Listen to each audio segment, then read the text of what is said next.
જિલ્લામાં બાળ તસ્કરીમાં ઝડપાયેલા વધુ 2 સોદાગરો પોલીસ સકંજામાં આવ્યા છે। કચ્છના આડેસરથી ઝડપાયેલ નરેશ રબારી અને રાધનપુરથી ઝડપાયેલ વિરેન ઠાકોરને પોલીસે મેજિસ્ટ્રેટના ઘરે રજૂ કરી 5 દિવસના રિમાન્ડની માંગ કરી છે। જો કે મેજિસ્ટ્રેટે બંને આરોપીના 3 દિવસના રિમાન્ડ મંજૂર કર્યા છે। રિમાન્ડની માંગણી દરમિયાન એવી દલીલ કરવામાં આવી હતી કે સુરેશ ઠાકોરને આપેલા બાળક ક્યાંથી આવ્યું અને તેના માતા પિતા કોણ છે। નરેશ રબારી બીજા બાળકો અન્ય લોકોને વેચાણથી આપ્યા છે કે નહીં તેને લઈને તપાસ માટે 5 દિવસના રિમાન્ડની માંગ કરવામાં આવી હતી।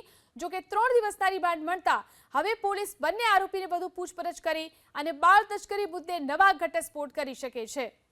વધુ જાણકારી મેળવી અમારા સંવાદદાતા એઝાઝ ફોન લાઈનથી જોડાયા છે। જી એઝાઝ, કેટલા દિવસના રિમાન્ડ મળ્યા છે અને શું તપાસ પોલીસ કરી રહી છે?